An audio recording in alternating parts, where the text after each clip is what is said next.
ನಿರ್ಮತ್ಯೋಗ್ರಭವಾರ್ಣವೇ ನಿಜಮನೋಭೀಷ್ಟಂ ದಿಶಾಮೀತಿ ಯಃ ಸಮ್ಯಕ್ ಜ್ಞಾಪಯಿತುಂ ಕರೇಣ ವಿಲಸನ್ನ ಮಂಥಾನಮನ್ಯೇನ ಚ ರಮ್ಯಂ ಧಾಮ ದದನ್ನ ಮಹೇಶ ರಜತಗ್ರಾಮಶ್ರಿಯೋಲಂಕೃತಿ ಕರ್ಮಂದೀಶ್ವರ ಭಕ್ತಿಬಂಧನವಶಃ ಪ್ರೀತೋಸ್ತು ಕೃಷ್ಣ ಪ್ರಭು ನಮಸ್ತೆ ಪ್ರಾಣೇಶ ಪ್ರಣತ ವಿಭವ ಯಾವ ನಿಮಗ ನಮಸ್ವಾಮಿನ್ ರಾಮ ಪ್ರಿಯತಮ ಹನುಮನ್ ಗುರುಗುಣ ನಮಸ್ತುಭ್ಯಂ ಭೀಮ ಪ್ರಬಲತಮ ಕೃಷ್ಣೇಷ್ಟ ಭಗವನ್ ನಮಃ ಶ್ರೀಮನ್ಮಧ್ವ ಪ್ರದಿಶ ಸುದರ್ಶನ್ನೋ ಜಯ ಜಯ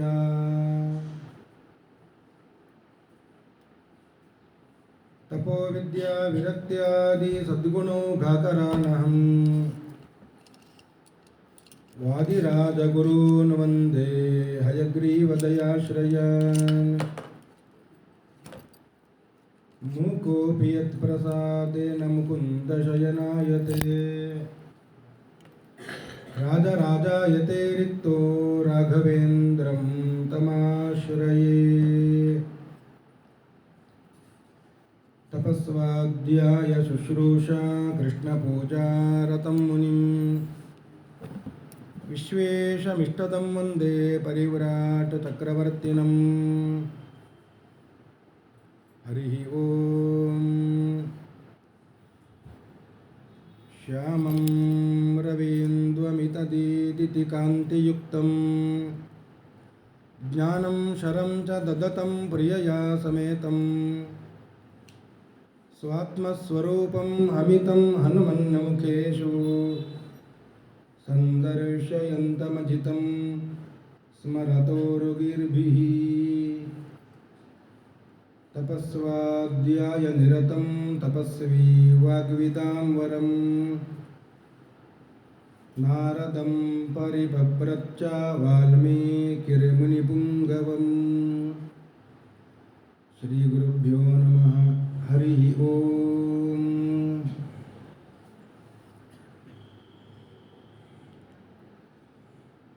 ಕ್ಷೇತ್ರಾಧಿಪತಿಯಾದ ಗೋಪಾಲಕೃಷ್ಣ ದೇವರ ಚರಣಾರವಿಂದಗಳಲ್ಲಿ ಭಕ್ತಿ ನಮನಗಳನ್ನು ಅರ್ಪಣೆ ಮಾಡುತ್ತಾ ಇವತ್ತಿನ ರಾಮಾಯಣ ಪ್ರವಚನವನ್ನು ಮುಂದುವರಿಸ್ತಾ ಇದ್ದೇನೆ.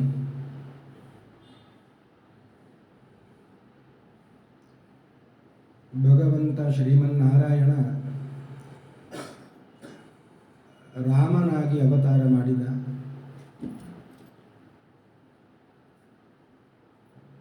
ಹಾಗೆಯೇ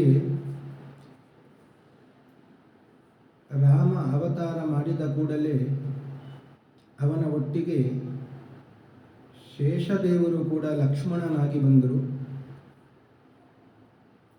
ಆ ರಾಮ ಮತ್ತು ಲಕ್ಷ್ಮಣ ಅವರಿಬ್ಬರು ಕೂಡ ಬೆಳೆದು ದೊಡ್ಡವರಾದ ಕೂಡಲೇ ಅವರಿಬ್ಬರು ಕೂಡ ನನಗೆ ಬೇಕು ಅಂತ ವಿಶ್ವಾಮಿತ್ರರು ಬಂದರು. ಯಜ್ಞದ ಸಂರಕ್ಷಣೆಗಾಗಿ ಅವರಿಬ್ಬರನ್ನು ಕೂಡ ಕರೆಕೊಂಡು ಹೋದರು. ಸುಬಾಹು ಮಾರೀಚ ತಾಟಕೆಯರ ಸಂಹಾರ ಆಯಿತು. ಶಾಪಗ್ರಸ್ತಳಾದಂತಹ ಅಹಲ್ಯೆ ಶಿಲೆಯಾಗಿ ಇದ್ದವಳು, ಅವಳ ಶಾಪ ವಿಮೋಚನೆಯನ್ನು ರಾಮದೇವರು ಪಾದಸ್ಪರ್ಶದಿಂದ ಮಾಡಿದ್ದರು. ಮಿಥಿಲಾ ಪಟ್ಟಣದಲ್ಲಿ ಪಣವನ್ನು ಇಟ್ಟಿದ್ದರು. ವಿಶ್ವಾಮಿತ್ರರು ರಾಮ ಲಕ್ಷ್ಮಣರನ್ನು ಅಲ್ಲಿಗೆ ಕರೆಕೊಂಡು ಹೋದಾಗ ಗೌತಮರ ಮಗನಾದ ಶತಾನಂದರು ಕರ್ಕೊಂಡು ಬಂದಂತಹ ವಿಶ್ವಾಮಿತ್ರರ ಚರಿತ್ರೆಯನ್ನೆಲ್ಲ ಹೇಳಿದರು. ರಾಜನಾದಂತಹ ವಿಶ್ವಾಮಿತ್ರ ಋಷಿಯಾಗಿ, ರಾಜರ್ಷಿಯಾಗಿ, ಬ್ರಹ್ಮರ್ಷಿಯಾಗಿ ಮೆರೆದಂತಹ ಕಥೆ ಕಥೆಯನ್ನು ಚರಿತ್ರೆಯನ್ನು ರಾಮನಿಗೆ ತಿಳಿಸಿದ್ರು. ಯಾರಿಂದಲೂ ಎತ್ತಲಾಗದಂತಹ ಶಿವಧನುಸ್ಸನ್ನು ಶ್ರೀರಾಮಚಂದ್ರ ಲೀಲಾ ಜಾಲವಾಗಿ ಎಡಗೈಯಿಂದ ಎತ್ತಿದವನೇ ಹೆದೆಯೇರಿಸಿದಾಗ ತುಂಡೆ ಆಯಿತು. ಜನಕ ಮಹಾರಾಜ ತಾನು ಹೇಳಿದಂತೆ ತನ್ನ ಮಗಳಾದ ಜಾನಕಿಯನ್ನ ರಾಮನಿಗೆ ಕೊಟ್ಟು ಮದುವೆ ಮಾಡಿದ. ಅದರಂತೆ ಇನ್ನೊಬ್ಬಳು ಮಗಳು ಊರುಮೇಳೆಯನ್ನ ಲಕ್ಷ್ಮಣನಿಗೆ ಕೊಟ್ಟು ಮದುವೆ ಮಾಡಿದ. ತನ್ನ ಜನಕ ರಾಜ ತನ್ನ ತಮ್ಮನಾದಂತಹ ಕುಶಧ್ವಜನ ಇಬ್ಬರು ಹೆಣ್ಣು ಮಕ್ಕಳು ಮಾಂಡವಿ ಶ್ರುತಕೀರ್ತಿಯರನ್ನ ಭರತ ಶತ್ರುಘ್ನನಿಗೆ ಮದುವೆ ಮಾಡಿಕೊಟ್ಟ. ಎಲ್ಲರೂ ಕೂಡ ಸಂಭ್ರಮದಿಂದ ಮದುವೆಯನ್ನು ಮುಗಿಸಿ ಹೊರಡುವಾಗ ಪರಶುರಾಮರು ಎದುರಾದರು. ಅವರಿಬ್ಬರಿಗೂ ಕೂಡ ಯುದ್ಧದ ಸನ್ನಿವೇಶ ನಡೆಯಿತು. ಪರಶುರಾಮರ ಹೊಟ್ಟೆಯಲ್ಲಿ ಅಡಗಿ ಕೂತಂತಹ ಅತುಲ ಎಂಬ ರಾಕ್ಷಸನಿಗೆ ರಾಮದೇವರು ಬಾಣಪ್ರಯೋಗವನ್ನು ಮಾಡಿ ಅವನನ್ನು ಅಂಧತಮಸ್ಸಿಗೆ ಹಾಕಿದ್ದರು. ಮತ್ತೆ ಎಲ್ಲರೂ ಸೇರಿಕೊಂಡು ಅಯೋಧ್ಯೆಗೆ ಪ್ರಯಾಣ ಬೆಳೆಸಿದ್ರು. ಅಯೋಧ್ಯೆಯಲ್ಲಿ ಸುಖವಾಗಿ ಸಂಸಾರವನ್ನು ಮಾಡಿದ್ದರು. ಬಹಳ ಕಾಲ ಅಯೋಧ್ಯೆಯಲ್ಲಿ ರಾಮಚಂದ್ರ ವಾಸ ಮಾಡಿದ. ಎಲ್ಲರೂ ಕೂಡ ಪ್ರಜೆಗಳು ರಾಮನ ಮೇಲೆ ಆಕರ್ಷಿತರಾಗಿದ್ದಾರೆ. ಯಾಕೆ ಆಕರ್ಷಿತರಾದರು ಅಂದರೆ ರಾಮನ ಗುಣಗಳು ಹಾಗೆ ಇದ್ದವು.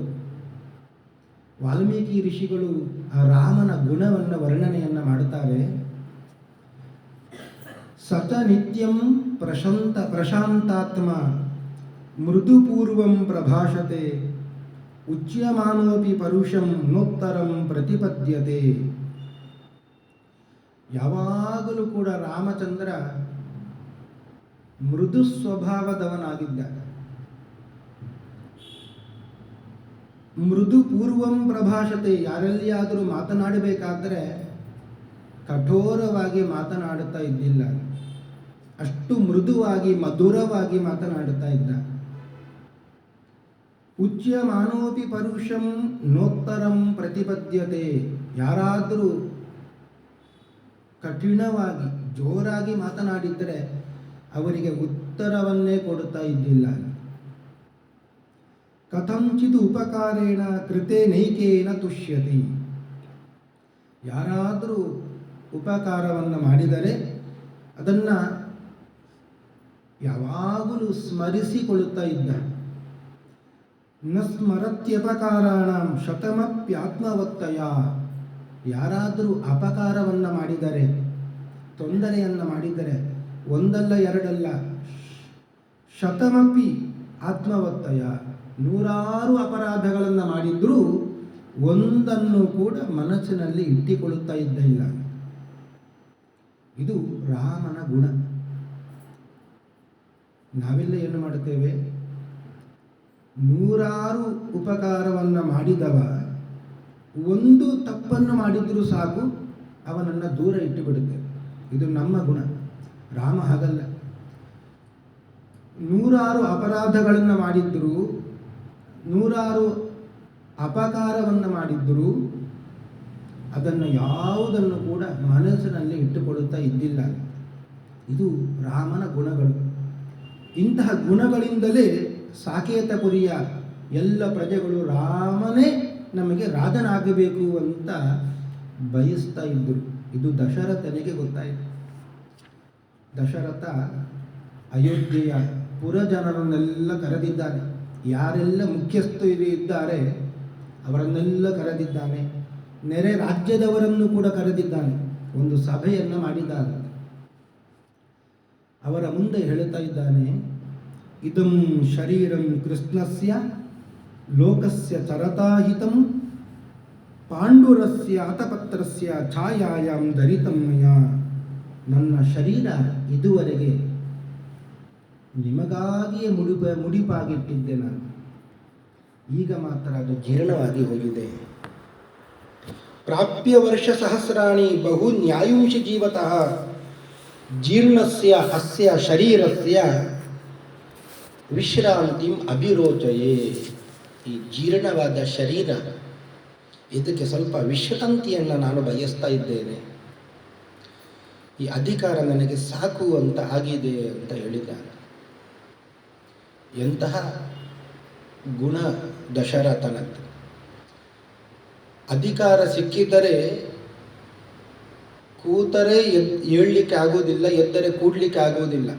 ಅಂತಹ ವಯಸ್ಸು ಬಂದರೂ ಕೂಡ ನನಗೆ ಅಧಿಕಾರ ಬೇಕು ಅಂತ ಎಲ್ಲರೂ ಇರುತ್ತಾರೆ.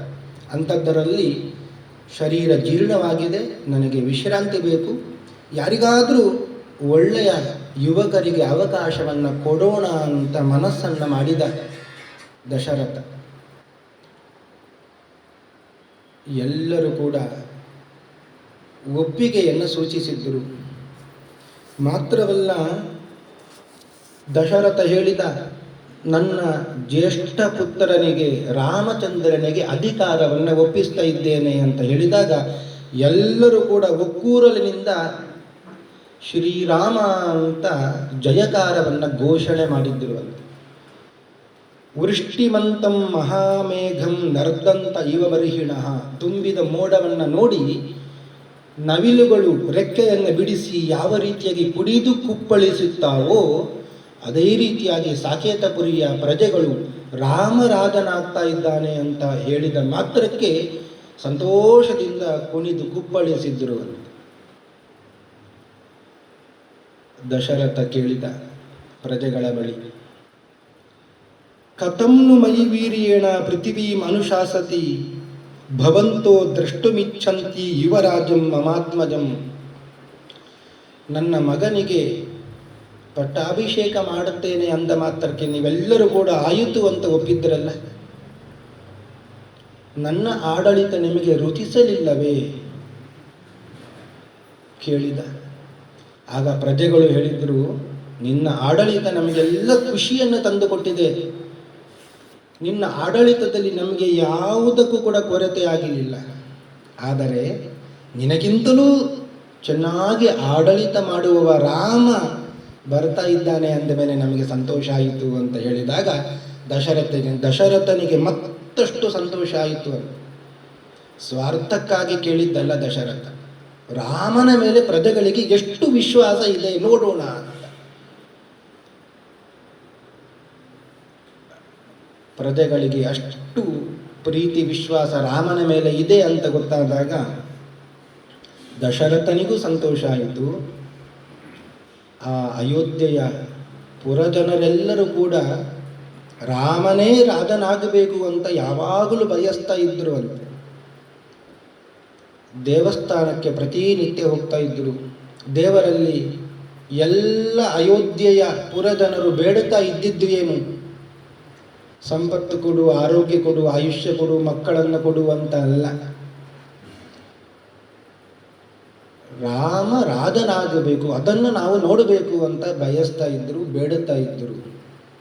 ಸ್ತ್ರೀಯೋ ವೃದ್ಧಾ ತರುಣ್ಯಶ್ಚ ಸಾಯಂ ಪ್ರಾತಃ ಸಮಾಹಿತಾ. ಸ್ತ್ರೀಯರು, ವೃದ್ಧರು, ತರುಣಿಯರು, ತರುಣರು ಎಲ್ಲರೂ ಕೂಡ ಪ್ರತಿನಿತ್ಯ ಸಾಯಂ ಪ್ರಾತಃ ಸಮಾಹಿತ, ಸಾಯಂಕಾಲ ಬೆಳಿಗ್ಗೆ ಎರಡೂ ಹೊತ್ತು ಕೂಡ ದೇವಸ್ಥಾನಕ್ಕೆ ಹೋಗ್ತಾ ಇದ್ದರು. ಸರ್ವಾನ್ ದೇವಾನ್ ನಮಸ್ಯಂತಿ ರಾಮಸ್ಯಾರತೆ ಯಶಸ್ವಿನಃ. ರಾಮನಿಗೋಸ್ಕರ ಹೋಗ್ತಾ ಇದ್ದರು. ರಾಮನ ಆಡಳಿತದಲ್ಲಿ ನಾವು ಇರಬೇಕು, ಅದನ್ನು ಬಯಸ್ತಾ ಇದ್ದರು. ದಶರಥ ತೀರ್ಮಾನ ಮಾಡಿದ, ಹೇಗೂ ಅಯೋಧ್ಯೆಯ ಪುರಜನರು ಎಲ್ಲ ಒಟ್ಟು ಸೇರಿದ್ದಾರೆ, ನೆರೆ ರಾಜ್ಯದವರೂ ಕೂಡ ಬಂದಿದ್ದಾರೆ ಸಭೆಗೆ, ಇದೇ ಒಳ್ಳೆಯ ಸಮಯ ಅಂತ ತೀರ್ಮಾನ ಮಾಡಿದ. ಇವತ್ತು ಪುನರ್ವಸು ನಕ್ಷತ್ರ ಇದೆ, ಇದು ರಾಮನ ನಕ್ಷತ್ರ, ಪುನರ್ವಸು ನಕ್ಷತ್ರ. ನಾಳೆ ಪುಷ್ಯ ನಕ್ಷತ್ರ ಬರ್ತದೆ, ಅದು ರಾಮನಿಗೆ ಸಂಪತ್ತಾರೆ ಆಗುತ್ತದೆ. ಪಟ್ಟಾಭಿಷೇಕಕ್ಕೆ ಒಳ್ಳೆಯ ಮುಹೂರ್ತ ನಾಳಿನ ಪುಷ್ಯ ನಕ್ಷತ್ರದ ಒಳ್ಳೆಯ ಮುಹೂರ್ತದಲ್ಲಿ ರಾಮನಿಗೆ ಪಟ್ಟಾಭಿಷೇಕ ಅಂತ ಘೋಷಣೆ ಮಾಡಿದ್ದಾರೆ. ಎಲ್ಲರಿಗೂ ಸಂತೋಷ ಆಯಿತು. ಅಯೋಧ್ಯೆಯ ನಗರದ ಎಲ್ಲ ಪುರಜನರು ಸಡಗರ ಸಂಭ್ರಮದಿಂದ ಮಿಂದೆದ್ದಿದ್ದಾರೆ.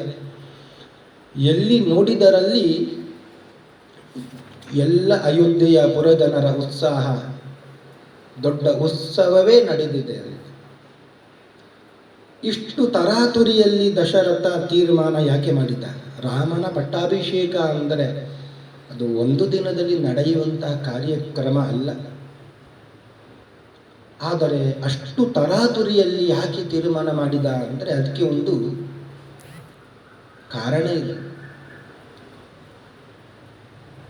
ದಶರಥನಿಗೆ ಇಬ್ಬರು ಪತ್ನಿಯರು, ಪಟ್ಟದ ರಾಣಿಯರು ಇದ್ದರು, ಕೌಸಲ್ಯೆ, ಸುಮಿತ್ರೆ.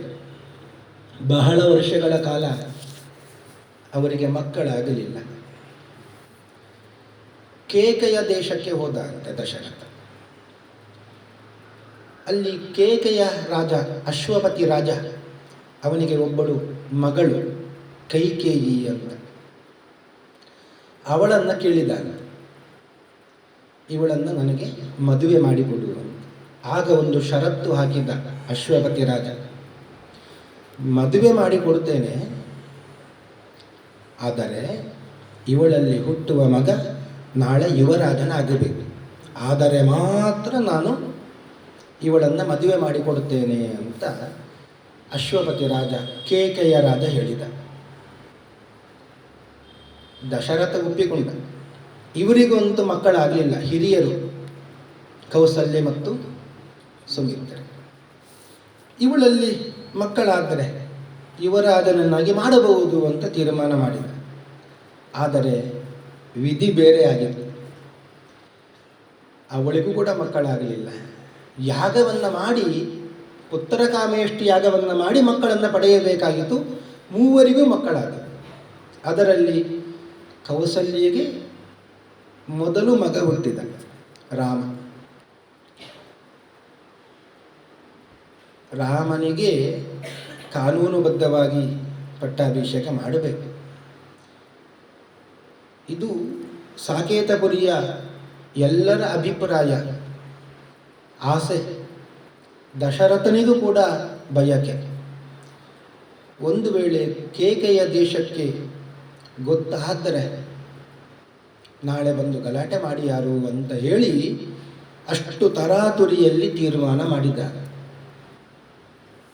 ನಾಳೆಯೇ ರಾಮನಿಗೆ ಪಟ್ಟಾಭಿಷೇಕ.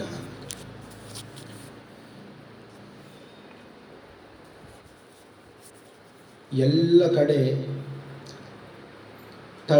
ತಳಿರು ತೋರಣಗಳನ್ನೆಲ್ಲ ಕಟ್ಟಿ ಅಯೋಧ್ಯೆಯ ಪುರಜನರು ಸಂಭ್ರಮಿಸ್ತಾ ಇದ್ದಾರೆ. ಕೌಸಲ್ಯೆಯು ಕೂಡ ಬಹಳ ಸಂತೋಷದಿಂದ ತನ್ನ ಮಗನಿಗೆ ನಾಳೆ ಪಟ್ಟಾಭಿಷೇಕ ಅಂತ ಹೇಳಿ ತನ್ನಲ್ಲಿದ್ದ ವಸ್ತ್ರವನ್ನು, ಆಭರಣವನ್ನೆಲ್ಲ ತೆಗೆದು ಕೊಡ್ತಾ ಇದ್ದಾಳೆ. ಅಲ್ಲಿಗೆ ಪ್ರವೇಶ ಆಯಿತು, ಮಂಥರೆಯ ಪ್ರವೇಶ ಆಯಿತು. ಮಂಥರೆ ನೋಡ್ತಾ ಇದ್ದಾಳೆ, ಎಲ್ಲರೂ ಸಂಭ್ರಮಿಸ್ತಾ ಇದ್ದಾರೆ.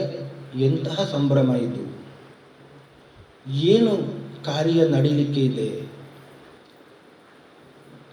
ದೊಡ್ಡ ಮಹಡಿಯ ಅಟ್ಟಕ್ಕೆ ಏರಿದ್ಲು ಅಂತ. ಏನು ನಡೀತಾ ಇದೆ ಇಲ್ಲಿ ಗೊತ್ತಾಗಲಿಲ್ಲ. ಎಲ್ಲರ ಉತ್ಸಾಹ, ಸಂಭ್ರಮ, ಸಡಗರ ಯಾಕೆ ಅಂತ ಗೊತ್ತಾಗಲಿಲ್ಲ. ದಾಸಿಯನ್ನು ಕರೆದು ವಿಚಾರಿಸಿದಳು, ಏನು ಸಂಭ್ರಮ ಇದು? ಆ ದಾಸಿ ಹೇಳಿದ್ಲು, ಮಂಥರೆ, ನಿನಗೆ ಅಷ್ಟು ಗೊತ್ತಿಲ್ಲವೇ? ರಾಮನಿಗೆ ನಾಳೆ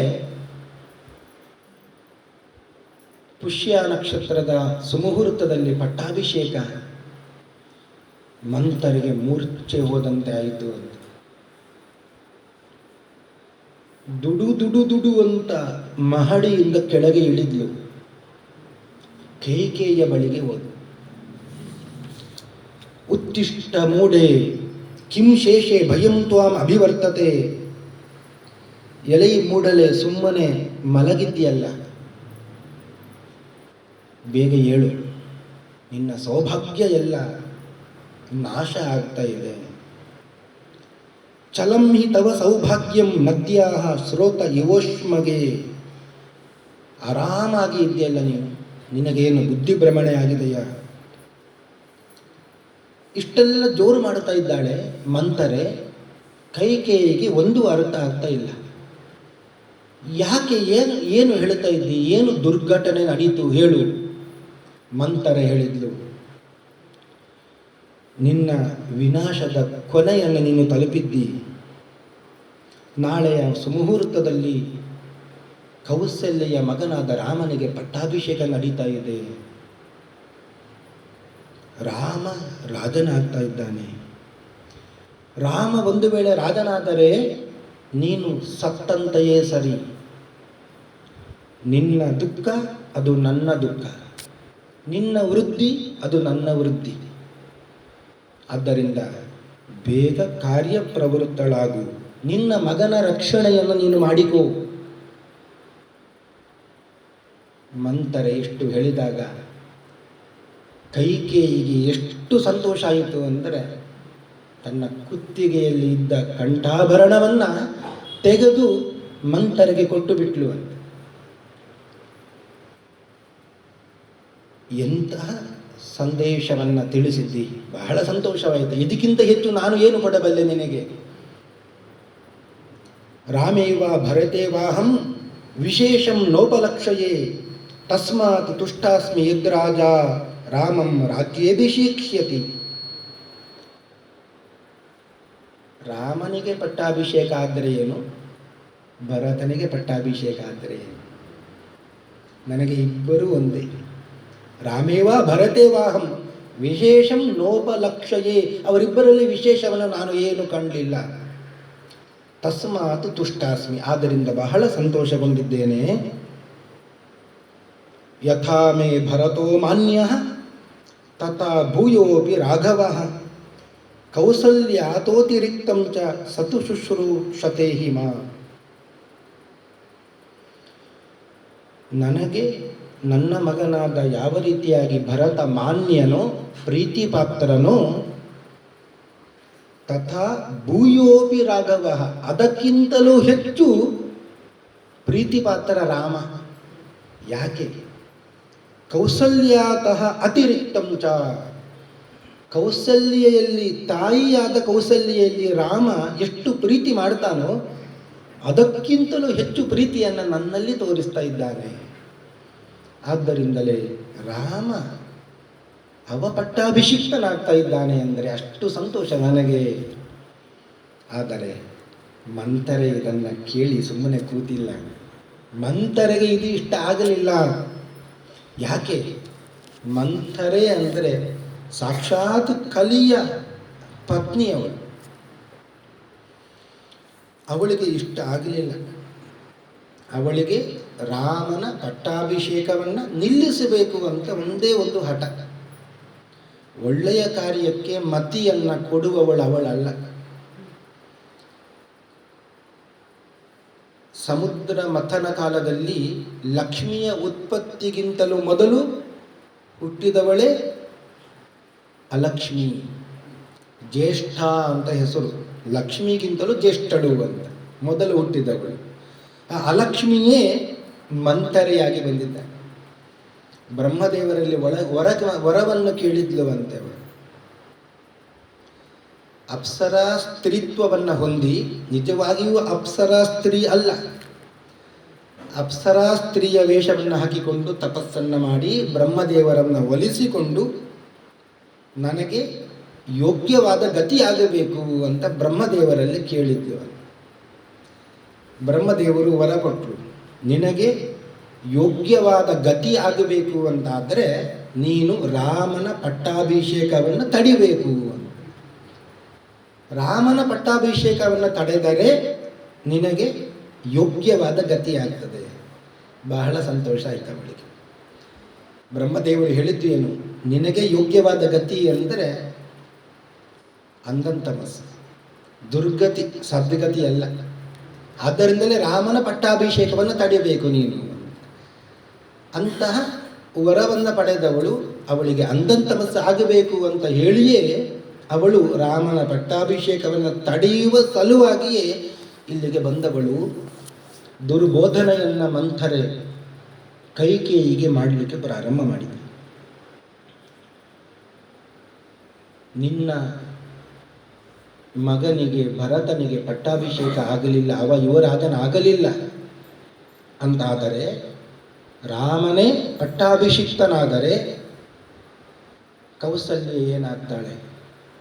ರಾಮನ ತಾಯಿ ರಾಜಮಾತೆಯಾಗ್ತಾಳೆ. ನೀನು ರಾಜಮಾತೆಯ ಕೌಸಲ್ಯ ದಾಸಿ ಆಗತಿ. ರಾಮ ಯುವರಾಜನಾದರೆ ರಾಮನ ದಾಸ ಭರತನಾಗ್ತಾನೆ. ಇದು ನಿನಗೆ ಇಷ್ಟವೋ ಅಂತ ಮನಸ್ಸಿನಲ್ಲಿ ಬೇಡವಾದದ್ದನ್ನೆಲ್ಲ ತುಂಬಿಸಿದ್ಲು, ಮತನ ಮಾಡಿದ್ಲು. ಆಗ ಕೈಕೇಯಿ ಸೋತು ಹೋದು. ಅವಳ ಮಾತಿಗೆ ಮನ್ನಣೆಯನ್ನು ಕೊಟ್ಟಳು. ಮಂಥರೆ ರಾಮನನ್ನ ರಾಜನನ್ನಾಗಿ ಮಾಡದೆ ನನ್ನ ಮಗ ಭರತನನ್ನ ಪಟ್ಟಾಭಿಷಿಕ್ತನನ್ನಾಗಿ ಮಾಡಬೇಕು ಅಂತಾದರೆ ಏನು ಮಾಡಬೇಕು ಅಂತ ಕೇಳಿಬಿಟ್ಟು ಮಂಥರೆ ಉಪಾಯವನ್ನು ಹೇಳಿದರು. ಈಗಲೇ ಅರಮನೆಗೆ ನಡಿ, ವಸ್ತ್ರವನ್ನೆಲ್ಲ ಅಸ್ತವ್ಯಸ್ತವನ್ನಾಗಿ ಮಾಡಿ, ಆಭರಣವನ್ನೆಲ್ಲ ಕಳಚಿ, ದುಃಖಿತಳಾದಂತೆ ಅಳುತ್ತಾ ಕೂತುಕೋ. ದಶರಥ ಬರ್ತಾನೆ. ಯಾಕೆ ಅಳುತ್ತಾ ಇದ್ದಿ, ಯಾಕೆ ದುಃಖದಲ್ಲಿ ಇದ್ದಿ, ಏನು ಬೇಕು ಕೇಳು ಅಂತ ಕೇಳ್ತಾನೆ. ನೀನು ಕೇಳಬೇಕಾದದ್ದು 2 ಇದೆ ವರ. ದಶರಥ ಕೊಡುತ್ತೇನೆ ಅಂತ ಹೇಳಿದ್ದ, ನೀನು ಅದನ್ನು ಸ್ವೀಕರಿಸಲಿಲ್ಲ. ಬೇಕಾದಾಗ ಕೇಳುತ್ತೇನೆ ಅಂತ ಹೇಳಿದ್ದ. ಈಗ ಆ ಸಂದರ್ಭ ಬಂದಿದೆ. ಆ 2 ವರವನ್ನು ಕೇಳು. 1 ವರ, ರಾಮ 14 ವರ್ಷ ಕಾಲ ವನವಾಸವನ್ನು ಮಾಡಬೇಕು. 2ನೇ ವರ, ಭರತ ರಾಜನಾಗಬೇಕು. ಈ 2 ವರವನ್ನು ಕೇಳು ಅಂತ ನೆನಪಿಸಿದಳು. ದಶರಥ ಕೊಟ್ಟಿದ್ದ ಅಂತ 2 ವರವನ್ನು ಕೊಡುವ ಪ್ರಸಂಗ ಏನು ಬಂತು? ದೇವತೆಗಳಿಗೆ ಅಸುರರಿಗೆ ಎಲ್ಲ ಯುದ್ಧ ಆಗುವ ಸಂದರ್ಭ. ಅದರಲ್ಲಿ ದಶರಥ ಸಹಾಯಕ್ಕೆ ಅಂತ ಹೋದ ಅಂತ ರಥದಲ್ಲಿ ಕೂತುಕೊಂಡು ಹೋಗುವಾಗ ಈ ಕೈಕೇಯಿ ಕೂಡ ಕೇಳ್ತಾಳೆ, ನಾನು ಬರ್ತೇನೆ, ನನ್ನನ್ನು ಕರ್ಕೊಂಡು ಹೋಗಿ. ಬೇಡ ಅಂತ ಹೇಳಿದರೆ ಕೇಳಲಿಲ್ಲ, ಒತ್ತಾಯ ಮಾಡಿದ್ಲು, ಕರ್ಕೊಂಡು ಹೋಗಿ ಬಾ ಅಂತ ಹೇಳಿ ದಶರಥ ರಥದಲ್ಲಿ ಕೂಡಿಸಿಕೊಂಡು ಕರ್ಕೊಂಡು ಹೋದ. ಯುದ್ಧ ನಡೀತಾ ಇದೆ. ಯುದ್ಧ ನಡೆಯುವಾಗ ಒಂದು ಅವಘಡ ಆಯಿತು. ದಶರಥನ ರಥದ ಚಕ್ರದ ಕೀಲು ಅದು ತಪ್ಪಿ ಹೋಗ್ತಾ ಇದೆ.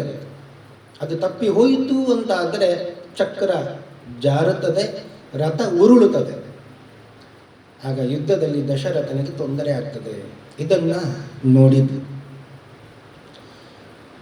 ಆ ಕೀಲು ಉದುರಿ ಹೋಯಿತು. ಆ ರಂಧ್ರದಲ್ಲಿ ತನ್ನ ಕೈಯನ್ನು ಹಾಕಿದ್ಲು. ರಥ ಚೆನ್ನಾಗಿ ಮುಂದೆ ಸಾಗಿತು. ಯುದ್ಧ ಎಲ್ಲ ಆಯಿತು. ದಶರಥ ಹಿಂದೆ ತಿರುಗಿ ನೋಡುತ್ತಾನೆ. ಕೈಕೇಯಿ ಬಗ್ಗಿ ಕೂತಿದ್ದಾಳೆ, ಕೈಯನ್ನು ಹೊರಗೆ ಚಾಚಿದ್ದಾಳೆ. ಯಾಕೆ ಅಂತ ದಶರಥ ಕೇಳಿದ. ಇಲ್ಲ, ರಥದ ಕೀಲು ಹೋಗಿದೆ, ನನ್ನ ಕೈಯನ್ನು ಇಟ್ಟಿದ್ದೇನೆ.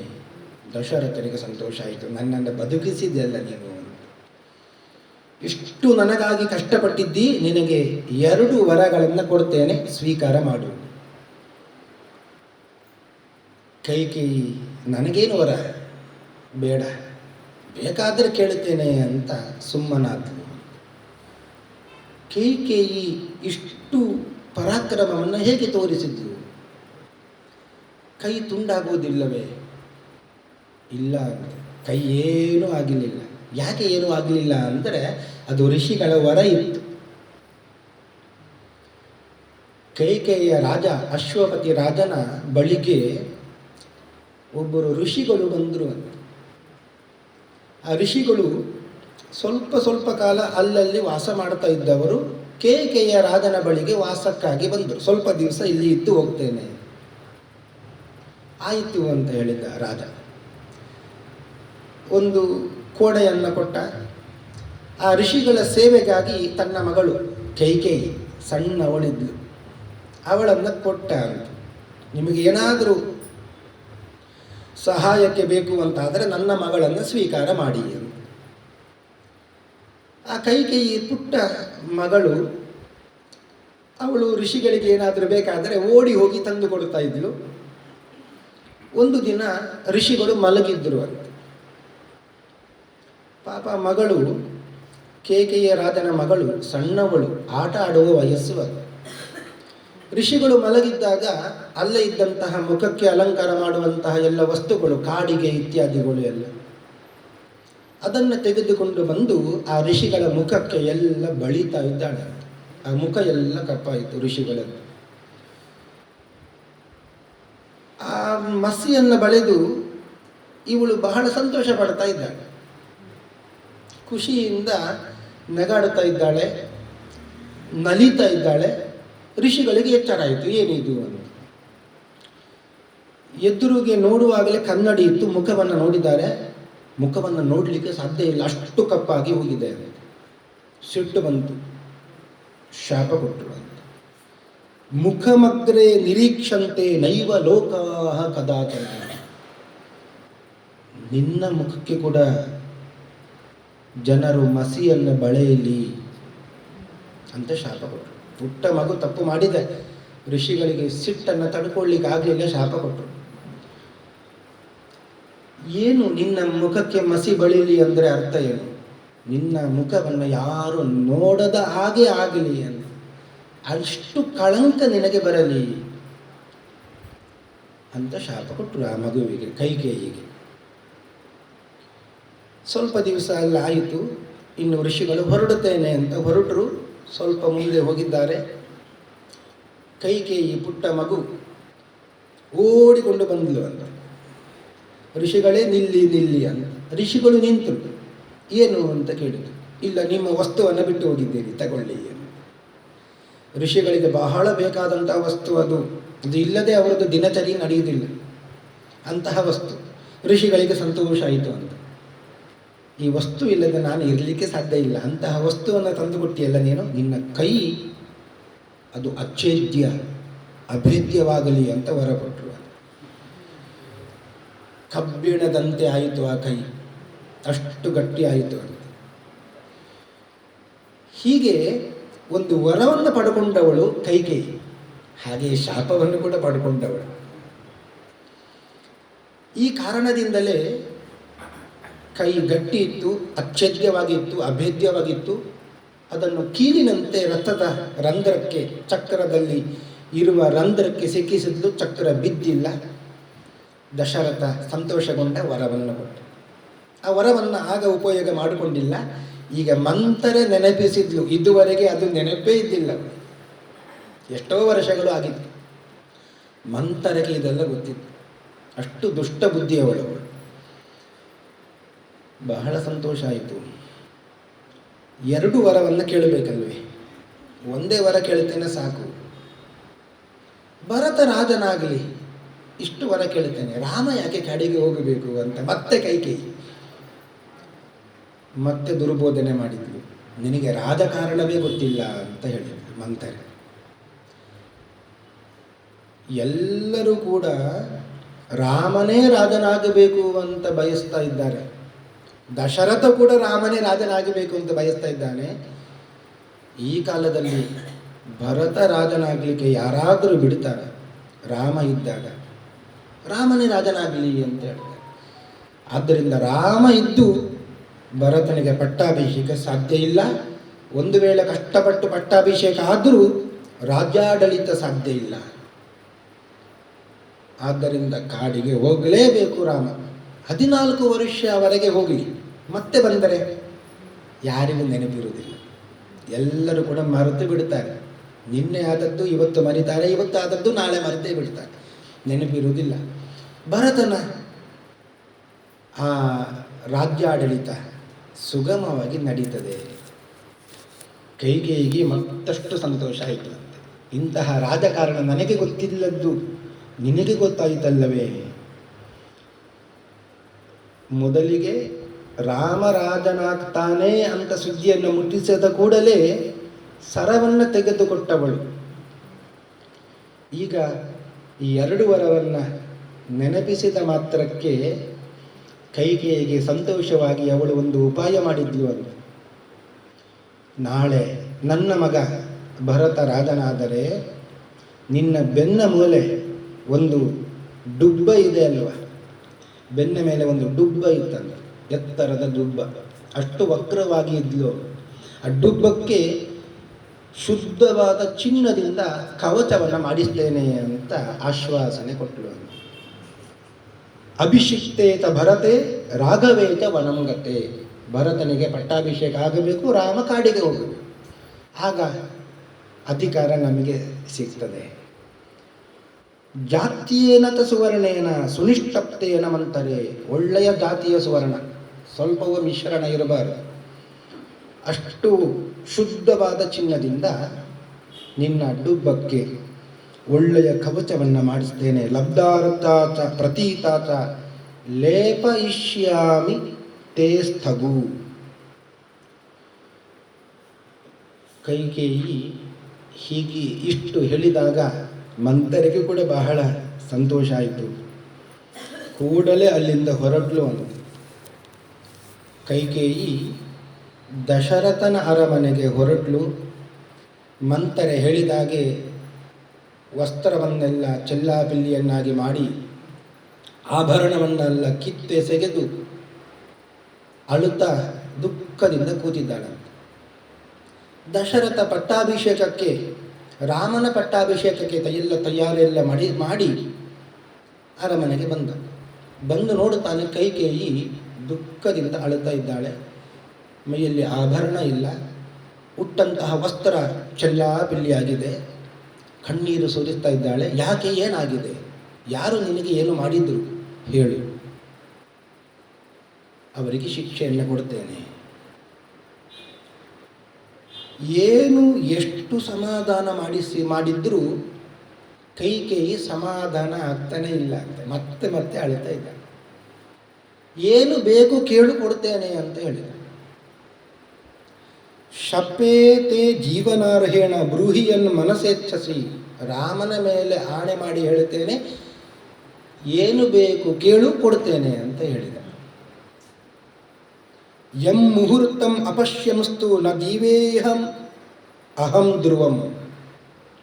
ಒಂದು ಮುಹೂರ್ತ ಕಾಲ ರಾಮನನ್ನು ನೋಡಿಲ್ಲ ಅಂದರೆ ನಾನು ಬದುಕುವುದೇ ಇಲ್ಲ. ಅಂತಹ ರಾಮನ ಮೇಲೆ ಆಣೆ ಮಾಡಿ ಹೇಳ್ತಾ ಇದ್ದೇನೆ, ನಿನಗೆ ಏನು ಬೇಕು ಕೇಳು ಕೊಡ್ತೇನೆ. ತೇನ ರಾಮೇಣ ಕೈಕೇಯಿ ಶಪೇತೆ ವಚನ ಕ್ರಿಯಾ. ಭರವಸೆ ಕೊಟ್ಟೆ ಬಿಟ್ಟ. ಹಿಂದೆನೂ ಒಮ್ಮೆ ಕೊಟ್ಟಿದ್ದ ವಿಶ್ವಾಮಿತ್ರರಿಗೆ, ವಿಶ್ವಾಮಿತ್ರರೇ ನೀವು ಬಂದಿದ್ದು ಬಹಳ ಸಂತೋಷ ಆಯಿತು, ನಿಮಗೆ ಏನು ಬೇಕು ಕೇಳಿ ಕೊಡ್ತೇನೆ ಅಂತ. ಈಗ ಎರಡನೇ ಬಾರಿ ಭರವಸೆ ಕೊಡ್ತಾ ಇದ್ದ ಕೈಕೇಯಿಗೆ, ಏನು ಬೇಕು ಕೇಳಿ ಕೊಡ್ತೇನೆ.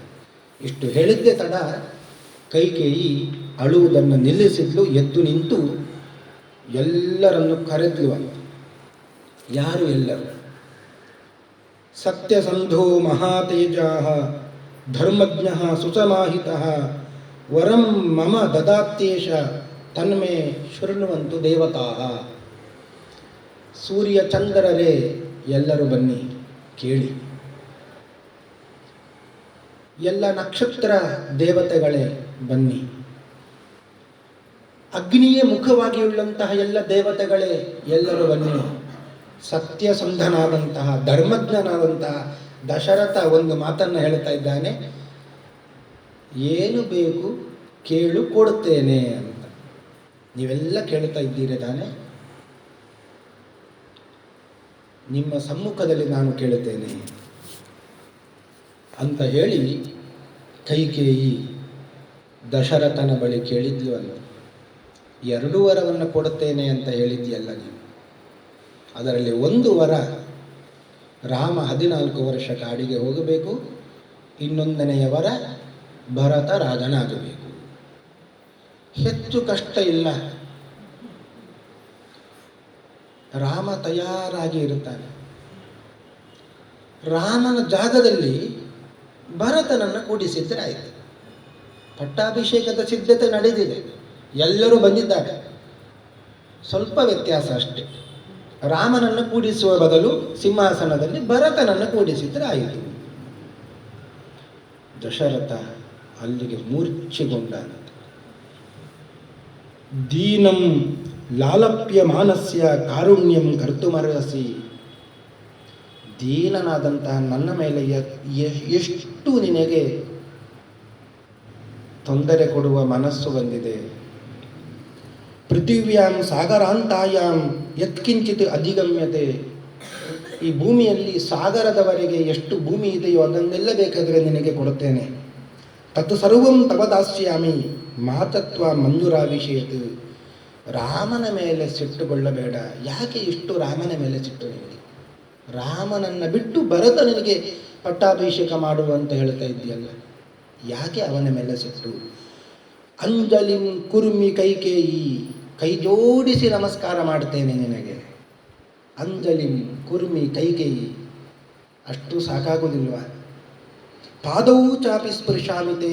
ನಿನ್ನ ಪಾದವನ್ನು ಮುಟ್ಟಿ ನಮಸ್ಕಾರ ಮಾಡ್ತೇನೆ. ಶರಣಂ ಭವ ರಾಮಸ್ಯ ಮಾ ಧರ್ಮೋ ಮಾಮಿಹ ಸ್ಪರ್ಶೇತ್.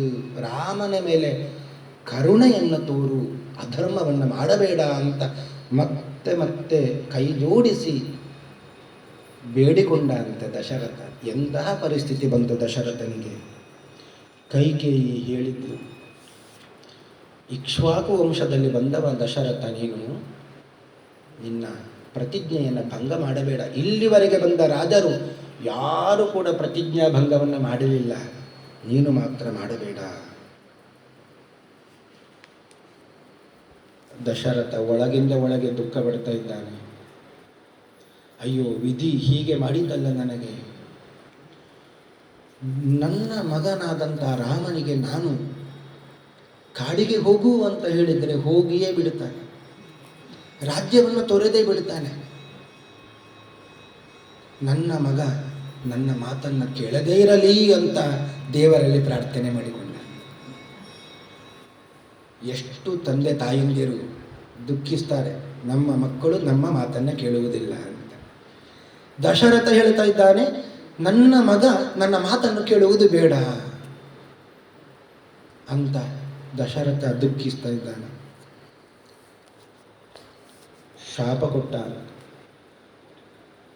ದಿಗಸ್ತು ಯೋಷಿತೋ ನಾಮ ಶಟಾಹ ಸ್ವಾರ್ಥಪರಾಹ ಸದಾ. ಎಲ್ಲ ಸ್ತ್ರೀಯರು ಮೂರ್ಖರು, ಸ್ವಾರ್ಥಿಗಳು. ಅಂತಹ ಸ್ತ್ರೀಯರಿಗೆ ಧಿಕ್ಕಾರವಿರಲಿ ಅಂತ ಶಾಪ ಕೊಟ್ಟ. ಸ್ವಲ್ಪವೇ ಕ್ಷಣದಲ್ಲಿ ತಪ್ಪಾಯಿತು ನನ್ನಿಂದ ಅಂತ ಮನಸ್ಸಿಗೆ ಬಂತು. ಯಾಕೆ ಎಲ್ಲ ಸ್ತ್ರೀಯರನ್ನು ದೂರಬೇಕು, ಶಾಪ ಕೊಡಬೇಕು? ತಪ್ಪು ಮಾಡಿದವಳು ಒಬ್ಬಳೇ ಅಲ್ಲವೇ? ಕೈಕೇಯಿ ಮಾತ್ರ. ಉಳಿದವರು ಕೌಸಲ್ಯೆ, ಸುಮಿತ್ರೆ ಎಂತಹ ಒಳ್ಳೆಯ ಸ್ತ್ರೀಯರು ಅವರು. ಎಲ್ಲ ಸ್ತ್ರೀಯರನ್ನು ನಾನು ಶಾಪ ಹಾಕುವುದಿಲ್ಲ. ನ ಬ್ರವೀಮಿ ಸ್ತ್ರೀಯ ಸರ್ವಾಹ ಭರತಸ್ಸೈವ ಮಾತರ. ಭರತನ ತಾಯಿಯಾದಂಥ ಕೈಕೇಯಿ ಮಾತ್ರ ದುಷ್ಟಳು ಅಂತ ಹೇಳುತ್ತೇನೆ ಅಂತ ಹೇಳಿದ. ಆ ರಾತ್ರಿಯ ಕಾಲ, ಮರುದಿವಸ ಪಟ್ಟಾಭಿಷೇಕ ಆಗಬೇಕು. ರಾತ್ರಿಯ ಕಾಲದಲ್ಲಿ ಚಿಂತಾಕ್ರಾಂತನಾದ. ಒಮ್ಮೆ ಮೂರ್ಛೆ ಹೋಗ್ತಾನೆ, ಮತ್ತೆ ಎಚ್ಚರಗೊಳ್ಳುತ್ತಾನೆ. ಆ ಕಾಲ ಅಲ್ಲಿಯೇ ಕಳೀತು. ಬೆಳಿಗ್ಗೆ ಆಯಿತು. ಎಲ್ಲ ಅಯೋಧ್ಯೆಯ ಪುರಜನರು ಬಂದು ನಿಂತಿದ್ದಾರೆ. ದಶರಥ ಮಾತ್ರ ಹೊರಗೆ ಬರ್ತಾ ಇಲ್ಲ. ಎಲ್ಲರೂ ಕೂಡ ಕಾಯ್ತಾ ಇದ್ದಾರೆ, ದಶರಥ ಎಷ್ಟೊತ್ತಿಗೆ ಹೊರಗೆ ಬರ್ತಾನೆ. ಎಲ್ಲರೂ ಸೇರಿ ಸುಮಂತ್ರನನ್ನು ಒಳಗೆ ಕಳಿಸಿದ್ದರು. ಸುಮಂತ್ರ ಬಂದು ನೋಡಿದ, ದಶರಥ ಬಿದ್ದಿದ್ದಾನೆ, ಮೂರ್ಛೆಗೊಂಡಿದ್ದಾನೆ. ಕೈಕೇಯಿ ಬಳಿ ಕೇಳಿದ, ಏನಾಗಿದೆ? ಏನೂ ಆಗಿಲ್ಲ, ಪಟ್ಟಾಭಿಷೇಕದ ಕಾರ್ಯದ ಒತ್ತಡ, ಸ್ವಲ್ಪ ಆಯಾಸ ಆಗಿದೆ, ರಾತ್ರಿ ಎಲ್ಲ ನಿದ್ರೆ ಬಿಟ್ಟಿದ್ದಾನೆ, ಮಲಗಿದ್ದಾನೆ. ಹೊರಗೆ ಬಂದ. ಕೈಕೇಯಿ ಅಷ್ಟೇ ಹೇಳಲಿಲ್ಲ, ರಾಮ ಬರಬೇಕು ಇಲ್ಲಿಗೆ, ರಾಮನನ್ನು ಕರೆ ತರು ಅಂತ. ಸುಮಂತರ ಹೊರಗೆ ಬಂದು ಹೇಳಿದ, ರಾಮ ಬರಬೇಕಂತೆ, ದಶರಥ ಬರುವುದಿಲ್ಲ ಅಂತ. ಪುರದನರು ಯಾರೂ ಬಿಟ್ಟಿಲ್ಲ. ರಾಮ ಯಾಕೆ ಬರಬೇಕು, ದಶರಥ ಬರಲಿ ಅಂತ ಎಲ್ಲ ಕೂತ್ಕೊಂಡು. ಸುಮಂತರನನ್ನು ಮತ್ತೆ ಕಳಿಸಿದ್ರು. ಸುಮಂತರ ಮತ್ತೆ ಬಂದ. ದಶರಥ ಹೊರಗೆ ಬರಬೇಕಂತೆ. ಕೈಕೇಯಿ ಹೇಳಿದ್ಲು, ಇದು ರಾಜನ ಅಪ್ಪಣೆ ಅಂತ ಹೇಳು, ರಾಮನ ಆಗಮನ ಇಲ್ಲಿಗೆ ಆಗಬೇಕು, ಎಲ್ಲರೂ ಕೂಡ ಸುಮ್ಮನೆ ಕೂತುಕೊಳ್ಳಬೇಕು, ಇದು ರಾಜನ ಆಜ್ಞೆ ಅಂತ ಹೇಳುವಂತ ಸುಮಂತ್ರನಿಗೆ ಹೇಳಿ ಕಳಿಸಿದಾಗ ಸುಮಂತ್ರ ಹೇಳಿದ. ಪುರವಾಸಿಗಳು ಎಲ್ಲ ಸುಮ್ಮನೆ ಕೂತರು. ರಾಮನಿಗೆ ಆಮಂತ್ರಣ ಹೋಯಿತು. ಅಪ್ಪ ಕರೀತಾ ಇದ್ದಾನೆ, ರಾಮ ಬರ್ತಾ ಇದ್ದಾನೆ. ರಾಮ ಬಂದಾಗ ಎಲ್ಲರೂ ಕೂಡ ನೋಡ್ತಾ ಇದ್ದಾರೆ ರಾಮನನ್ನ. ಯಶ್ಚ ರಾಮಂ ನ ಪಶ್ಯತ್ತು ಯಂಚ ರಾಮೋ ನ ಪಶ್ಯತಿ. ಯಾರು ರಾಮನನ್ನ ನೋಡಿಲ್ಲವೋ, ಯಾರ ಮೇಲೆ ರಾಮನ ದೃಷ್ಟಿ ಬಿದ್ದಿಲ್ಲವೋ ಅವರೆಲ್ಲರೂ ಕೂಡ ನಿಂದಿತರಾದವರು ಅಂತ ಎಲ್ಲರೂ ಮಾತನಾಡಿಕೊಳ್ಳುತ್ತಾ ಇದ್ದಾರೆ. ರಾಮನ ದೃಷ್ಟಿ ನಮ್ಮ ಮೇಲೆ ಬೀಳಬೇಕು, ನಾವೆಲ್ಲ ರಾಮನನ್ನು ನೋಡಬೇಕು, ಯಾವಾಗಲೂ ರಾಮನನ್ನು ನೋಡ್ತಾ ಇರಬೇಕು ಅಂತ ಎಲ್ಲರೂ ಮಾತನಾಡಿಕೊಳ್ಳುತ್ತಾ ಇದ್ದಾರೆ. ರಾಮ ಒಳಗೆ ಪ್ರವೇಶ ಮಾಡಿದ. ಅವ ನೋಡಿದ್ದೇ ದಶರಥನನ್ನು. ದಶರಥ ಮೂರ್ಛೆ ತಪ್ಪಿ ಬಿದ್ದಿದ್ದಾನೆ. ಯಾಕೆ, ಏನಾಯಿತು ಅಂತ ರಾಮ ಕೈಕೇಯಿಯ ಬಳಿ ಕೇಳಿದ. ರಾಮ,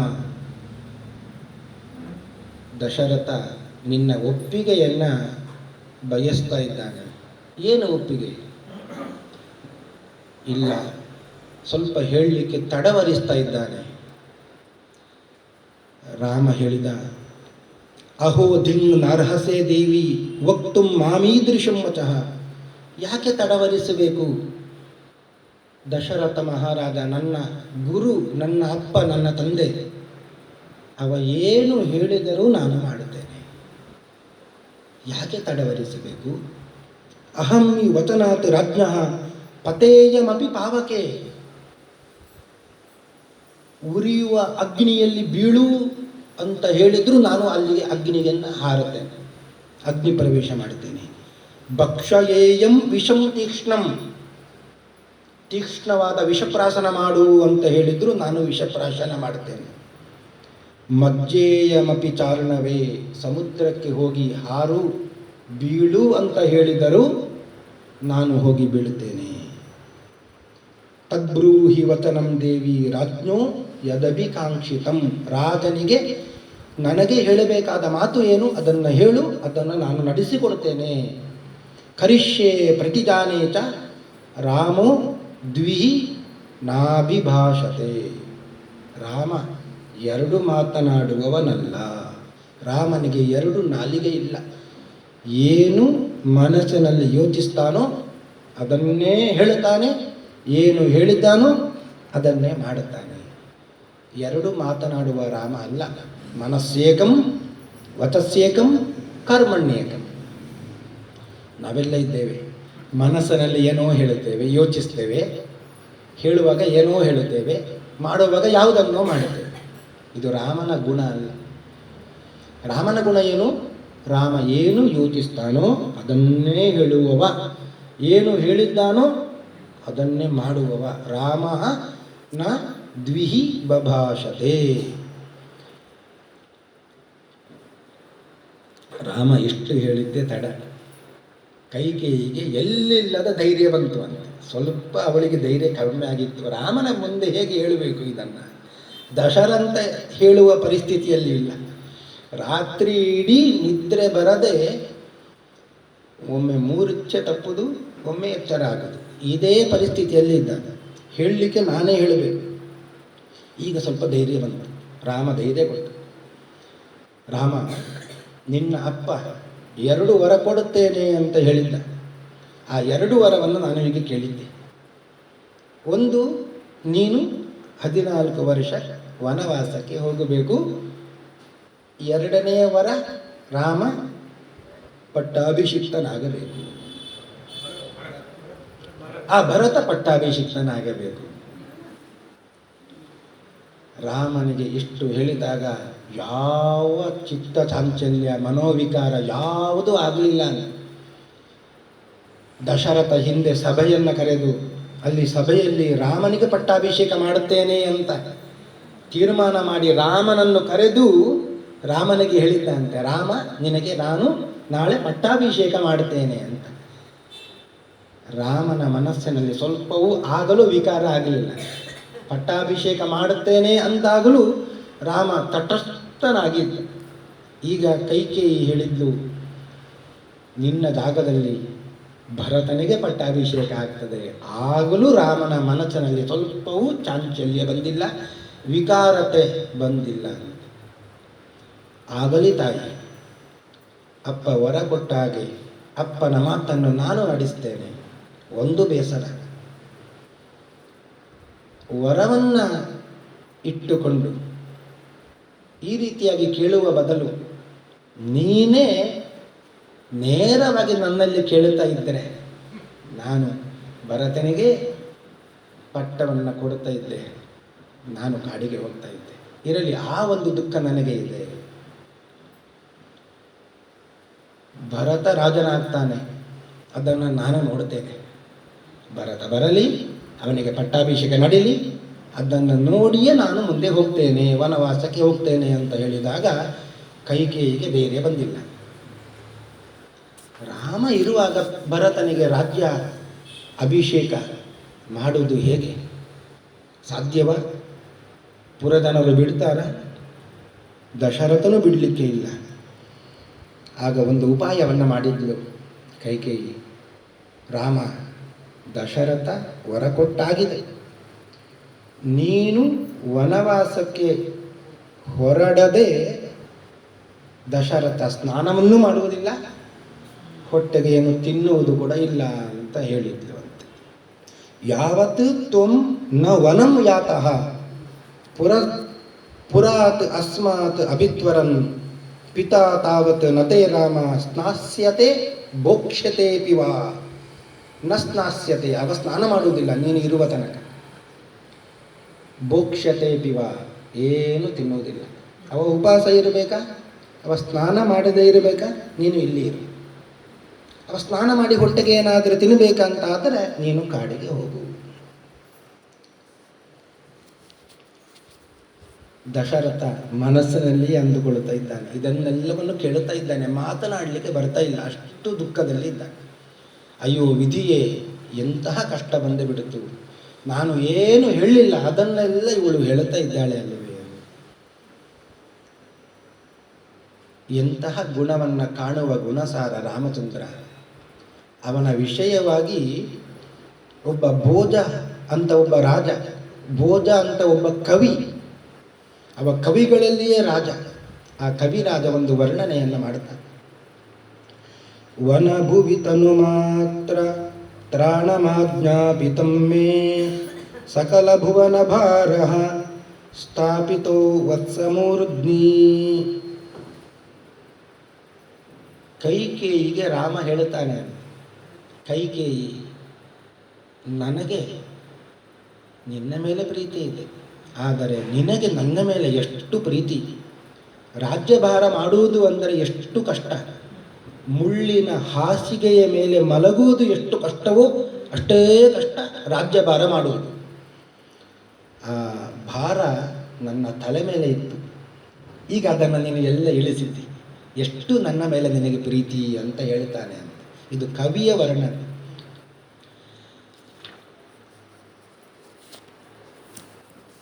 ರಾಮ ರಾಜ್ಯವನ್ನು ತ್ಯಾಗ ಮಾಡಿದ. ಸಾಕು, ನನಗೆ ಈ ರಾಜ್ಯ ಬೇಡ, ಭರತನೇ ರಾಜನಾಗಲಿ, ನಾನು ಹೊರಡುತ್ತೇನೆ ಅಂತ ಹೊರಟು ನಿಂತ.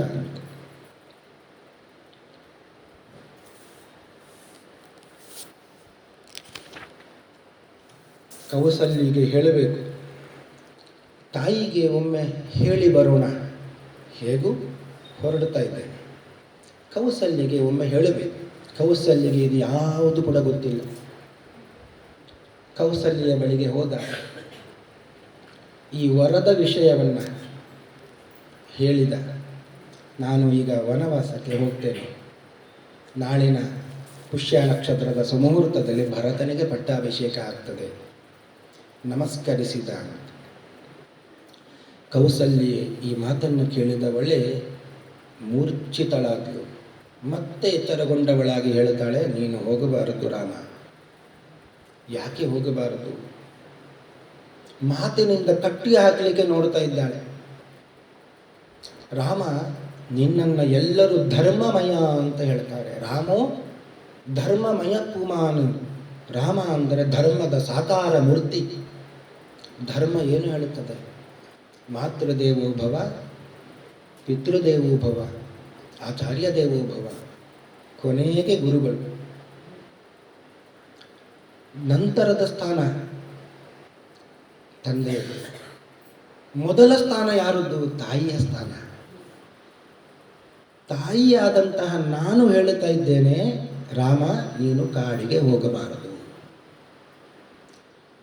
ಈ ತಾಯಿಯ ಮಾತನ್ನು ನೀನು ಧಿಕ್ಕರಿಸಿ ಹೋಗುವಂತೆ ಇಲ್ಲ. ಯಾಕೆ? ನೀನು ಧರ್ಮವನ್ನು ಪಾಲನೆ ಮಾಡುವವ. ಎಲ್ಲರೂ ನಿನ್ನ ಬಗ್ಗೆ ಹೇಳ್ತಾರೆ, ರಾಮ ಧರ್ಮಮಯ ಪುಮಾನ್ ಅಂತ. ರಾಮ ಹೇಳಿದ, ನನಗೆ ನೀನು ತಾಯಿ ಹೌದು, ತಾಯಿಯ ಮಾತನ್ನು ಕೇಳಬೇಕು ಹೌದು. ನಾನು ಮಾತನ್ನು ಕೇಳ್ತಾ ಇರೋದು ಯಾರದ್ದು? ನಿನ್ನ ಗಂಡನ ಮಾತನ್ನು ಕೇಳ್ತಾ ಇದ್ದೆ.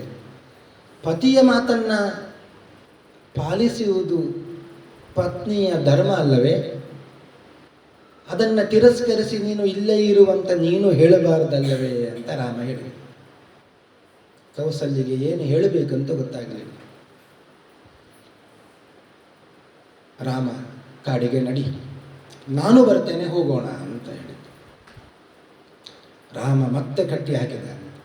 ಕೌಸಲ್ಯ, ನೀನು ನನ್ನ ಒಟ್ಟಿಗೆ ಬರುವುದು ಉಚಿತ ಅಲ್ಲ. ವಯಸ್ಸಾದಂಥ ಗಂಡ ಮನೆಯಲ್ಲಿ ಇರುವಾಗ ಅವನನ್ನು ನೋಡಿಕೊಳ್ಳದೆ ಅವನನ್ನು ಬಿಟ್ಟು ತರುಣನಾದ ಮಗನ ಒಟ್ಟಿಗೆ ಬರೋದು ಅದು ಉಚಿತವಾದದ್ದಲ್ಲ, ಅದು ಧರ್ಮ ಅಲ್ಲ, ಅದು ಅಧರ್ಮ ಅಂತ ಹೇಳಿದ. ಮತ್ತೆ ರಾಮನ ಮಾತಿನ ಕಟ್ಟಿಗೆ ಬಿದ್ಲು ಕೌಸಲ್ಯ. ಆಯಿತು ಅಂತ ಕೌಸಲ್ಯ ಹೇಳಿದ್ಲು. ರಾಮ ನಮಸ್ಕಾರ ಮಾಡಿ, ಇನ್ನು ಈ ವಿಷಯವನ್ನು ಸೀತಾದೇವಿಗೆ ಹೋಗಿ ಹೇಳಬೇಕು. ಸೀತೆಗೆ ಹೇಳಬೇಕು. ಹೇಗೆ ಹೇಳಬೇಕು? ಬಹಳ ಮೃದು ಸ್ವಭಾವದವಳು ಸೀತಾದೇವಿ. ಕೋಮಲ ಮನಸ್ಸಿನ ಸೀತಾದೇವಿಗೆ ನೋವಾಗುವಂತಹ ವಿಷಯವನ್ನು ಹೇಳಬೇಕಲ್ಲವಾ ಅಂತ ಬಹಳ ನೊಂದುಕೊಂಡು ರಾಮ ಸೀತೆಯ ಕಡೆಗೆ ನಡೆದ. ಹೇಳಿದ, ಕಷ್ಟಪಟ್ಟು ಹೇಳಿದ, ನಾನು ವನವಾಸಕ್ಕೆ ಹೋಗ್ತಾ ಇದ್ದೇನೆ. ತಂದೆ ತಾಯಿಯಾದ ಕೈಕೇಯಿಗೆ ಮಾತು ಕೊಟ್ಟಿದ್ದಾನೆ. ನೀನು ನನ್ನ ತಾಯಿಯನ್ನು ಕೌಸಲ್ಯನ್ನು ನೋಡಿಕೊಂಡು ಇಲ್ಲೇ ಇರು, ನಾನು ಕಾಡಿಗೆ ಹೋಗ್ತೇನೆ. ಸೀತಾದೇವಿ ಹೇಳಿದ್ಲು, ನೀನು ಎಲ್ಲಿ ಇರುತ್ತಿ ಅಲ್ಲಿ ನಾನು ಇದ್ದೇನೆ. ಇಲ್ಲ, ಕಾಡಿಗೆ ಹೋಗಬೇಕಾಗ್ತದೆ, ಕಷ್ಟ ಸಾಧ್ಯ. ಕಾಡಿನಲ್ಲಿ ಕಲ್ಲು ಮುಳ್ಳುಗಳು, ಮೃಗಗಳು, ಸಿಂಹ, ಹುಲಿ, ಚಿರತೆ ಮೊದಲಾದ ದುಷ್ಟ ಪ್ರಾಣಿಗಳು ತೊಂದರೆ ಕೊಟ್ಟಾವು. ನೀನು ಇಲ್ಲೇ ಇರಬೇಕಾದವಳು. ಸೀತಾದೇವಿ ಒಂದು ಮಾತನ್ನು ಹೇಳಿದ್ದಂತೆ, ಕಿಂ ತ್ವಾಂ ಅನ್ಯತ ವೇದೇಹ ಪಿತಾಮೇ ಮಿಥಿಲಾಧಿಪಃ ರಾಮ ಧಾಮಾತರಂ ಪ್ರಾಪ್ಯ ಸ್ತ್ರೀಯಂ ಪುರುಷ ವಿಗ್ರಹಂ. ಒಂದೇ ಒಂದು ಮಾತನ್ನು ಹೇಳಿದ್ದು ಸೀತಾದೇವಿ, ನನ್ನ ತಂದೆ ಜನಕ ಮಹಾರಾಜ ನಿನ್ನನ್ನು ಮದುವೆ ಆಗಬೇಕು ಅಂತ ನನ್ನನ್ನು ಕೊಟ್ಟು ಕಳಿಸಿದ್ದಾನಲ್ವ. ಬಹುಶಃ ನಿನ್ನ ಮೇಲೆ ಅವ ಅಂದುಕೊಂಡಿರಬೇಕು ಪುರುಷ ವೇಷವನ್ನು ಧರಿಸಿದಂತಹ ಸ್ತ್ರೀ ಅಂತ ಅಂದುಕೊಂಡಿರಬೇಕು. ಯಾಕೆ ಅಂದರೆ ಕಾಡಿಗೆ ಹೋದಾಗ ಅಲ್ಲಿ ಹುಲಿ ಚಿರತೆಗೆಲ್ಲ ಹೆದರುವವ ರಾಮ ಅಂತ ತಂದೆಗೆ ಗೊತ್ತಿಲ್ಲ ಕಾಣುತ್ತದೆ. ಆದ್ದರಿಂದಲೇ ಅವ ಪುರುಷ ವೇಷವನ್ನು ಧರಿಸಿದ ಸ್ತ್ರೀ ಅಂತ ಅಂದುಕೊಂಡು ನನ್ನನ್ನು ಮದುವೆ ಮಾಡಿಕೊಟ್ಟಿರಬೇಕು ಅಂತ ಹೇಳ್ತಾಳೆ.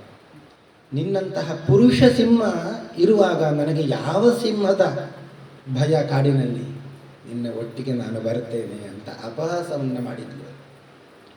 ಹಾಸ್ಯವನ್ನು ಮಾಡಿ ರಾಮನ ಒಟ್ಟಿಗೆ ಬರುತ್ತೇನೆ ಅಂತ ಹೇಳಿದ್ಲು. ರಾಮ ಆಯಿತು ಅಂತ ಹೇಳಿದ, ಬಾ ಹಾಗಾದರೆ ಹೋಗೋಣ.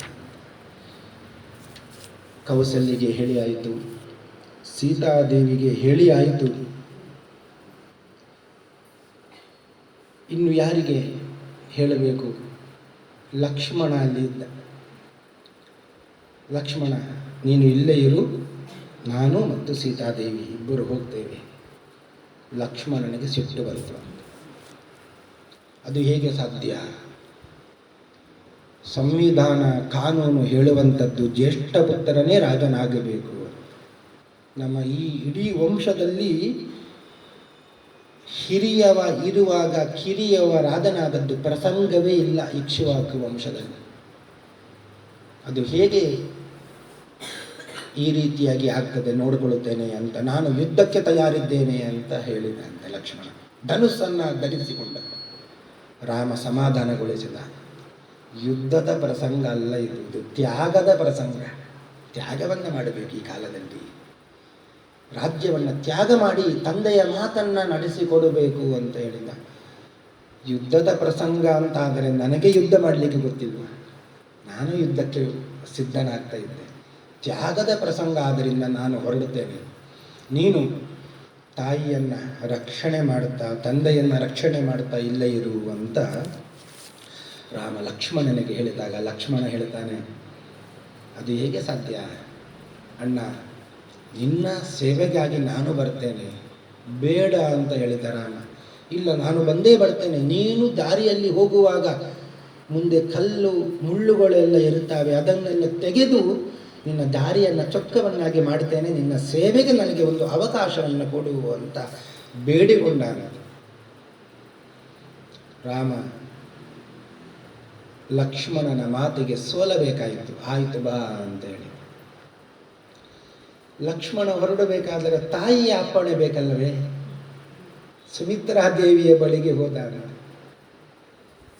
ತಾಯಿ, ರಾಮನ ಒಟ್ಟಿಗೆ ಕಾಡಿಗೆ ಹೋಗ್ತೇನೆ. ತಾಯಿಯಾದಂಥ ಸುಮಿತ್ರೆ ಹೇಳಿದ ಮಾತು, ಸೃಷ್ಟಸ್ತ್ವಂ ವನವಾಸಾಯ, ನೀನು ಸೃಷ್ಟಿಯಾಗಿದ್ದೇ ವನವಾಸಕ್ಕಾಗಿ, ರಾಮನ ಸೇವೆಗಾಗಿ ಹೊರಡು. ಎಂತಹ ಧೀರ ಮಹಿಳೆ ಸುಮಿತ್ರೆ. ಮಕ್ಕಳು ಧರ್ಮಕರ್ಮವನ್ನು ಮಾಡುವಾಗ ಬೇಡ ಅಂತ ಹೇಳುವ ತಾಯಿಂದರು ಎಲ್ಲಿ? ಅರಮನೆಯನ್ನು ಬಿಟ್ಟು ಕಾಡಿಗೆ ಹೋಗ್ತೇನೆ ಅಂತ ನಿಂತ ಲಕ್ಷ್ಮಣನನ್ನ ಧೈರ್ಯ ತುಂಬಿಸಿ ಹೊರಡು, ನೀನು ರಾಮನ ಸೇವೆಗಾಗಿಯೇ ಹುಟ್ಟಿದವ ಅಂತ ಹೇಳುವ ಧೀರ ಮಹಿಳೆ ಸುಮಿತ್ರೆಯಲ್ಲಿ. ಸುಮಿತ್ರೆ ಒಂದು ಮಾತನ್ನ ಹೇಳ್ತಾಳೆ, ಲಕ್ಷ್ಮಣ ಹೊರಡು, ರಾಮಂ ದಶರಥಂ ವಿದ್ಧಿ, ಕಾಡಿನಲ್ಲಿ ಹೋಗುವಾಗ ತಂದೆಯನ್ನು ನೋಡಬೇಕು ಅಂತ ನಿನಗೆ ಮನಸ್ಸಾಗಬಹುದು. ಆಗ ರಾಮನಲ್ಲಿ ನೀನು ತಂದೆಯನ್ನು ಕಾಣು. ರಾಮಂ ದಶರಥಂ ವಿದ್ಧಿ, ತಾಯಿಯನ್ನು ನೋಡಬೇಕು ಅಂತ ಆಗ್ತದೆ ಒಮ್ಮೊಮ್ಮೆ. ಆಗ ವಿದ್ಧಿ ಮಾಂ ಜನಕಾತ್ಮಜ, ಸೀತೆಯ ಮಾತೆಯಲ್ಲಿ ನನ್ನನ್ನು ಕಾಣ. ಅಯೋಧ್ಯೆ ಅರಮನೆಯ ನೆನಪಾಗ್ತದೆ. ಆಗ ಅಯೋಧ್ಯಾಂ ಅಟವೀಂ ವಿದ್ಧಿ, ಆ ಕಾಡನ್ನೇ ಅಯೋಧ್ಯೆ ಅಂತ ಎನಿಸಿಕೋ, ಸುಖವಾಗಿ ಹೊರಡು ಹೋಗು ಅಂತ ಮಾತನ್ನು ಹೇಳಿದ. ಯಾಕೆ ಮಾತನ್ನು ಹೇಳಿದ್ರು? ರಾಮ ಸೀತೆಯರು ಹೋಗ್ತಾ ಇದ್ದಾರೆ, ಅವರ ಒಟ್ಟಿಗೆ ಲಕ್ಷ್ಮಣ ಹೋಗ್ತಾ ಇದ್ದಾನೆ. ನಾಳೆ ಏನು ತೊಂದರೆ ಆಗಬಾರದು. ತಂದೆ ತಾಯಿಯ ಸ್ಥಾನದಲ್ಲಿ ರಾಮ ಸೀತೆಯರನ್ನ ಲಕ್ಷ್ಮಣ ನೋಡಬೇಕು. ಆದ್ದರಿಂದ ಈ ಮಾತನ್ನು ಹೇಳಿದ್ದು. ನಮಸ್ಕರಿಸಿದ ಲಕ್ಷ್ಮಣ ರಾಮನ ಒಟ್ಟಿಗೆ ಹೊರಡು ನಿಂತ. ದಶರಥನ ಬಳಿಗೆ ಹೋದ. ರಾಮ ಲಕ್ಷ್ಮಣ ಸೀತೆಯರು ನಮಸ್ಕರಿಸಿದ್ರು ಅಂತ ದಶರಥನಿಗೆ. ದಶರಥ ಹೇಳಿದ, ಹೋಗಬೇಡಿ, ನನ್ನ ಮಾತನ್ನು ತಿರಸ್ಕರಿಸಿ. ಇಲ್ಲ, ಹೊರಡುತ್ತೇನೆ ಅಂತ ರಾಮ ಹೊರಟು ನಿಂತ. ಸುಮಂತ್ರನನ್ನು ಕರೆದ ದಶರಥ ಸುಮಂತ್ರನನ್ನು ಕರೆದು ಹೇಳಿದ, ಸುಮಂತ್ರ, ರಥದಲ್ಲಿ ಅಯೋಧ್ಯೆಯಲ್ಲಿ ಎಷ್ಟೆಲ್ಲ ಸಂಪತ್ತು ಇದೆ ಎಲ್ಲವನ್ನು ಹಾಕು. ಅಯೋಧ್ಯೆಯ ಪುರಜನರನ್ನೆಲ್ಲ ಕರ್ಕೊಂಡು ನಾವೆಲ್ಲ ಕಾಡಿಗೆ ಹೋಗೋಣ, ಅಲ್ಲಿಯೇ ರಾಜ್ಯಭಾರವನ್ನು ಮಾಡೋಣ. ಅಲ್ಲಿ ರಾಮನೇ ರಾಜನಾಗಲಿ, ಕೈಕೇಯಿ ಒಬ್ಬಳೆಯಲ್ಲಿ ಇರಲಿ. ರಾಮ ಹೇಳಿದ ದಶರಥನಿಗೆ, ಕಾಡಿನಲ್ಲಿ ವಾಸ ಮಾಡಲಿಕ್ಕೆ ಹೋಗುವವನಿಗೆ ಈ ಸಂಪತ್ತು, ಮುತ್ತು ರತ್ನ ಇದೆಲ್ಲ ಯಾಕೆ ಬೇಕು ಅಪ್ಪ? ಯಾವುದು ಬೇಡ, ನಾನು ಒಬ್ಬನೇ ಹೋಗ್ತೇನೆ, ನೀವು ಯಾರು ಬರುವುದು ಬೇಡ ಅಂತೇಳಿ ದಶರಥ ಮತ್ತೆ ಮತ್ತೆ ಬೇಡಿಕೊಂಡ. ರಾಮ ಒಪ್ಪಿಗೆ ಕೊಟ್ಟಿಲ್ಲ. ಇಲ್ಲಿ ಇರುವುದಿಲ್ಲ, ನಾನು ಹೊರಡುತ್ತೇನೆ ಅಂತ ನಿಂತ. ತನ್ನ ಸಂಪತ್ತು, ತನ್ನದೇ ಆದಂತಹ ಸಂಪತ್ತು ಏನಿದೆ ಅದೆಲ್ಲವನ್ನು ದಾನ ಮಾಡಿದ್ದಾರೆ. ಒಂದು ಅಪಹಾಸವನ್ನು ಕೂಡ ಮಾಡಿದ್ದಾರೆ. ಒಬ್ಬ ಬ್ರಾಹ್ಮಣ ಬಂದ, ಏನೆಲ್ಲ ಇದೆ ನನಗೆ ಕೊಡು. ರಾಮ ಒಂದು ಅಪಹಾಸ ಮಾಡಿದ. ಬ್ರಾಹ್ಮಣನಿಗೆ ಹೇಳಿದ, ಒಂದು ಕೋಲು ಇಟ್ಟುಕೊಂಡು ಅದನ್ನು ಎಷ್ಟು ದೂರಕ್ಕೆ ಎಸೀತೀಯೋ ಅಲ್ಲಿಯ ತನಕ ಅಷ್ಟು ರಾಶಿ ಗೋವುಗಳನ್ನು ನಿನಗೆ ಕೊಡುತ್ತೇನೆ ಅಂತ. ಆ ಬಡ ಬ್ರಾಹ್ಮಣ ತನ್ನ ಶಾಲನ್ನು ಅಡ್ಡಕ್ಕೆ ಕಟ್ಟಿದ, ಸೊಂಟಕ್ಕೆ ಕಟ್ಟಿದ, ಬಲವನ್ನು ಎಷ್ಟು ಇಡಿ ಅದನ್ನೆಲ್ಲ ಒಗ್ಗೂಡಿಸಿ ಆ ಕೋಲನ್ನು ಎಸೆದ. ತುಂಬ ದೂರದವರೆಗೆ ಹೋಗಿ ಬಿತ್ತು. ಅದು ಅಲ್ಲಿಯ ತನಕ ಸಾಲು ನಿಲ್ಲಿಸಿ ಅಷ್ಟು ಗೋವುಗಳನ್ನು ರಾಮ ದಾನ ಮಾಡಿದ. ತನ್ನ ಸಂಪತ್ತು ಅಂತ ಏನಿದೆ ಎಲ್ಲವನ್ನ ದಾನ ಮಾಡಿದ. ಕಾಡಿಗೆ ಹೋಗುವವನಿಗೆ ಇದೆಲ್ಲ ಯಾಕೆ ಬೇಕು?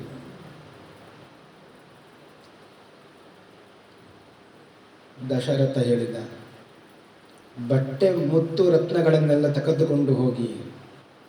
ರಾಮ ಹೇಳಿದ, ಯಾವುದು ಬೇಡ, ನಾರು ಮಡಿ ಸಾಕು. ಇಷ್ಟು ಹೇಳಿದ್ದೇ ತಡ ಕೈಕೇಯಿ ಆದೇಶ ಮಾಡಿದ್ಲ ದಾಸಿಗೆ, ಒಳಗಿಂದ ನಾರು ಮಡಿಯನ್ನು 3 ನಾರು ಮಡಿಯನ್ನು ತೆಗೆದುಕೊಂಡು ಬಾ.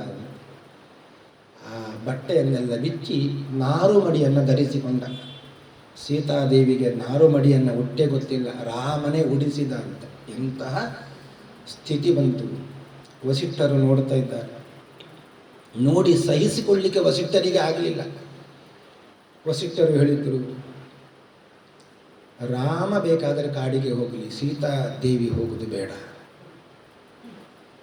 ರಾಮನ ಜಾಗದಲ್ಲಿ ಸೀತಾದೇವಿ ನಿಂತು ರಾಜ್ಯಭಾರವನ್ನು ಮಾಡಲಿ ಅಂತ ವಸಿಷ್ಠರು ಹೇಳಿದರು. ರಾಮ ಅದಕ್ಕೂ ಮನ್ನಣೆಯನ್ನು ಕೊಟ್ಟಿಲ್ಲ. ಸೀತಾದೇವಿಯು ಅದನ್ನು ಕೇಳಲಿಲ್ಲ, ಹೊರಟು ನಿಂತರು. ಸುಮಂತ್ರ ಅವನಿಗೂ ಕೂಡ ಬೇಸರ ಆಯಿತು, ದುಃಖ ಆಯಿತು.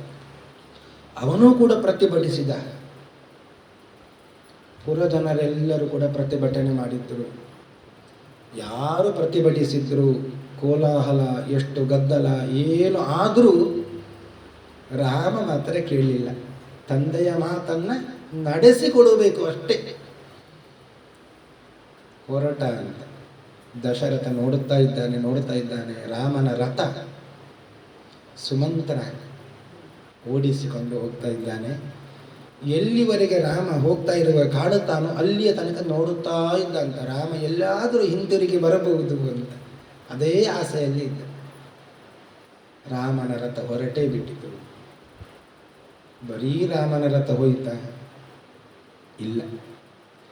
ಅಯೋಧ್ಯೆಯ ಪುರಜನರು ಎಲ್ಲರೂ ಹೊರಟರು ಅಂತ.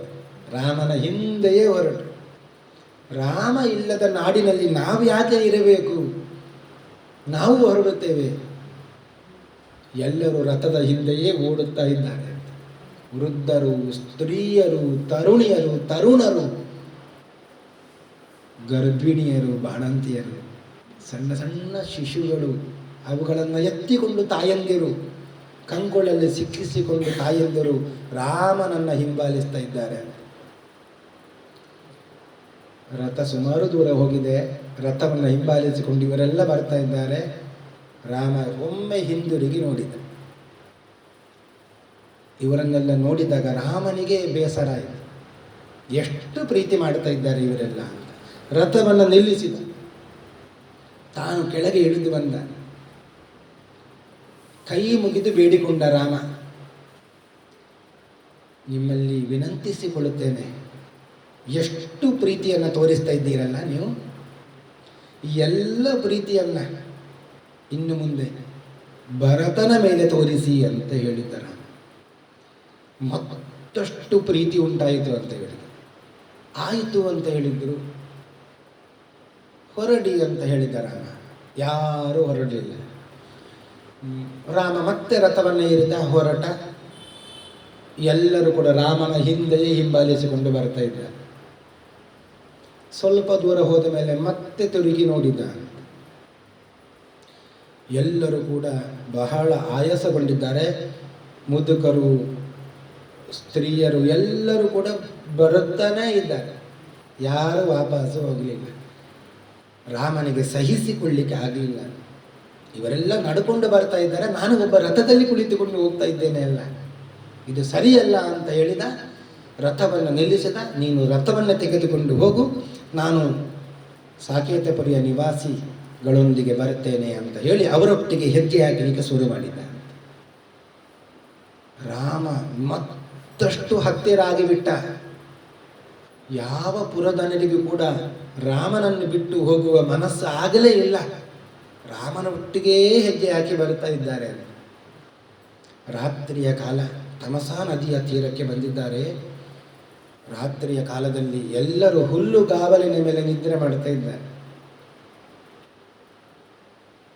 ಎಲ್ಲರಿಗೂ ಆಯಾಸ ಆಗಿಬಿಟ್ಟಿದೆ. ಜೋರಾಗಿ ನಿದ್ರೆ ಮಾಡ್ತಾ ಇದ್ದಾರೆ. ರಾಮ ಮಾತ್ರ ಎತ್ತರದಲ್ಲಿ ಕುಳಿತಿದ್ದಾನೆ. ಇವರಿಗೆಲ್ಲರಿಗೂ ನಿದ್ರೆ ಬಂದಿದೆ. ಸುಮಂತರನನ್ನ ರಾಮ ಎಬ್ಬಿಸಿದ.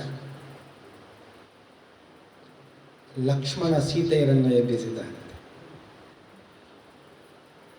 ರಥವನ್ನು ಸಿದ್ಧಗೊಳಿಸು, ಹೊರಡೋಣ ಅಂತ ಹೇಳಿದ.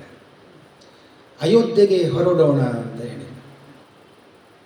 ಆಯಿತು, ಸುಮಂತರನಿಗೆ ಬಹಳ ಸಂತೋಷ ಆಯಿತು. ಓ, ಅಯೋಧ್ಯೆಗೆ ಹೊರಡ್ತಾ ಇದ್ದೇವೆ ಅಂತ. ಕೂಡಲೇ ಎದ್ದು ರಥವನ್ನು ಸಿದ್ಧಗೊಳಿಸಿದ. ರಾಮ, ಲಕ್ಷ್ಮಣ, ಸೀತೆಯರು ರಥದಲ್ಲಿ ಕುಳಿತುಕೊಂಡರು. ಅಯೋಧ್ಯೆ ಕಡೆಗೆ ರಥ ಹೋಯಿತು. ಸ್ವಲ್ಪ ದೂರ ಹೋದ ಕೂಡಲೇ ರಾಮ ಹೇಳಿದ, ರಥವನ್ನು ನಿಲ್ಲಿಸು, ಮತ್ತೆ ಬೇರೆ ದಾರಿಯಲ್ಲಿ ಕಾಡಿಗೆ ಹೋಗೋಣ ಅಂತೇಳಿ. ಯಾಕೆ ಹೀಗೆ ಮಾಡಿದ? ಅಯೋಧ್ಯೆಯ ಪುರವಾಸಿಗಳು ಎಲ್ಲರೂ ಇದ್ದಾರೆ. ಅವರು ನಾಳೆ ಎದ್ದು ನೋಡುತ್ತಾರೆ, ರಾಮ ಇಲ್ಲ, ರಥ ಇಲ್ಲ, ಎಲ್ಲಿಗೆ ಹೋಗಿದೆ? ರಥ ಹೋದ ಗುರುತು ಸಿಗ್ತದೆ, ಹಿಂದೆ ಹೋಗಿದೆ, ಅಯೋಧ್ಯೆಗೆ ಹೋಗಿದೆ. ಎಲ್ಲರೂ ಕೂಡ ಅಯೋಧ್ಯೆಗೆ ಹೊರಟು ಬಿಡುತ್ತಾರೆ. ಈ ಉಪಾಯವನ್ನು ರಾಮ ಮಾಡಿದ್ದಾನೆ. ಹಾಗೆಯೇ ಆಯಿತು. ಪ್ರಾತಃ ಕಾಲದಲ್ಲಿ ಸೂರ್ಯೋದಯ ಆಯಿತು. ಸಾಕೇತಪುರಿಯ ಜನರೆಲ್ಲ ಎದ್ದಿದ್ದಾರೆ. ರಾಮನನ್ನು ಹುಡುಕುತ್ತಾ ಇದ್ದಾರೆ. ರಾಮ ಇಲ್ಲ, ಸೀತೆ ಇಲ್ಲ, ಲಕ್ಷ್ಮಣ ಇಲ್ಲ, ಸುಮಂತರ ಅವನೂ ಇಲ್ಲ, ರಥವೂ ಇಲ್ಲ. ಎಲ್ಲರೂ ನೋಡಿದ್ರು, ರಥ ಎಲ್ಲಿ ಹೋಗಿದೆ? ರಥದ ಗುರುತು ಅಯೋಧ್ಯೆಗೆ ಹೋದ ಕಡೆ ಇದೆ. ಸಂತೋಷ ಆಯಿತು. ಓ, ರಾಮ ಅಯೋಧ್ಯೆಗೆ ಹೋಗಿದ್ದಾನೆ ಎಲ್ಲರೂ ತಿಳ್ಕೊಂಡು. ಎಲ್ಲರೂ ಕೂಡ ಬಹಳ ಸಂತೋಷದಿಂದ ಹಿಂದಿರುಗುತ್ತಾರೆ ಅಯೋಧ್ಯೆಗೆ. ರಾಮ ಮಾತ್ರ ವನವಾಸವನ್ನು ಮಾಡಲಿಕ್ಕೆ ಹೊರಟ ಎಂಬಲ್ಲಿಗೆ ಇವತ್ತಿನ ಉಪನ್ಯಾಸವನ್ನು ಮುಗಿಸ್ತಾ ಇದ್ದೇನೆ. ಶ್ರೀ ಕೃಷ್ಣಾರ್ಪಣಮಸ್ತು. ಯಸ್ಸರ್ವ ಗುಣಸಂಪೂರ್ಣ ಸರ್ವದೋಷ ವಿವರ್ಜಿತ ಪ್ರೀಯತಾಂ ಪ್ರೀತಯೇವಾಲಂ ವಿಷ್ಣುರ್ಮೇ ಪರಮಸ್ಸು.